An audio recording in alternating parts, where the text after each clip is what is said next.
Wizards fans, coming to you from beautiful, not quite as sunny La Jolla, California here, and the Pacific Ocean right behind me. What better backdrop to talk NBA draft here for a minute, obviously. All right, so what do we do with the 6th pick? There's a couple different options that keep getting thrown out there.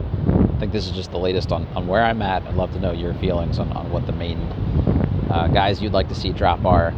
Personally, I've still been a big Tre Johnson guy for the longest time. I've got him at 3 on my own personal board. I think the shooting is a no-brainer. Movement shooting is especially important in the playoffs. So I think that'd be great to see. And I also think the playmaking is for real. I thought he strapped up defensively in their NCAA tournament game when he needed to. I think with a little less offensive load, that'll be pretty easy for him to just be able to use decent positional size to be at least a solid defender at this point. I don't think he's going to be a lockdown guy, but he's going to get you buckets. He's going to create for others. And I can see him actually running the show for an NBA team. And that's just really what an NBA point guard is right now. That is a decent blend of scoring and creating for others. He's not some, transcendent passer, but I think at 6 in the draft, that'd be absolutely a no-brainer to me. There's a lot of talk about Jeremiah Fears. It's pretty polarizing fan base here. Obviously, you each have your own thoughts on him at this point. There's a lot of reporting out there that the Wizards like him. Obviously, they had him in for a workout. They saw him at a pro day as well. So, as far as I know, I think that's the guy that they've seen the most of the people that they're likely to take. They've also worked out a lot of small guards this offseason, so it doesn't seem like that's a smokescreen or anything like that. They wouldn't waste time doing it if that was really a big concern for this front office. And I do think there are some similarities to him and the other guys they've taken of just sort of guys with a lot of upside left to tap into still. The fact that he was so productive as a reclass freshman point guard has been beat to death at this point, but it shouldn't be discounted to be that good in college basketball with not a ton of help around you and to take on full offensive creation playmaking duties from day one is a pretty big deal. So I think that's a really worthwhile thing to note with him. Just the defense isn't great, but he's kind of small. Okay, but there are also plenty of productive guys that are a little smaller when they have elite other skills. I think he's such a good ball handler. He's going to get in tight spaces on NBA court, break down a defense, and that's super valuable. Just watching him on a court for a few minutes, you can tell he can actually shoot it. I think a lot of those percentages are shot selection related. I wish there was something like cleaning glass for college basketball that filtered out chucking at the end of shot clocks or end of halves and things like that, because he got stuck taking on a lot of grenades because there was really nobody else breaking down a defense for that Oklahoma team.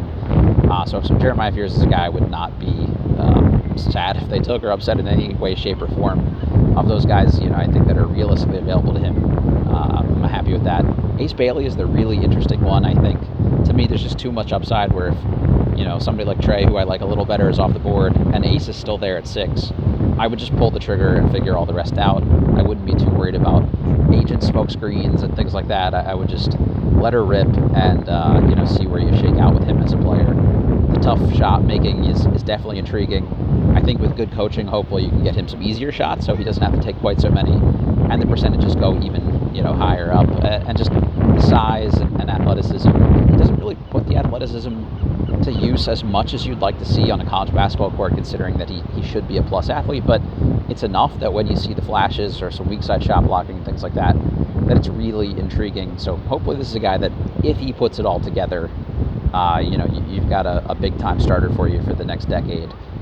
There are some ifs to me about whether he puts it together or not, but just if he's there and, just don't overthink it, right? It's just a big dude who can shoot the basketball with solid size is always going to be valuable. And if you get a guy like that at 6, you feel good about it. Kon Knueppel is probably the most, the guy that the Wizards fans are most negative on, I would say, overall.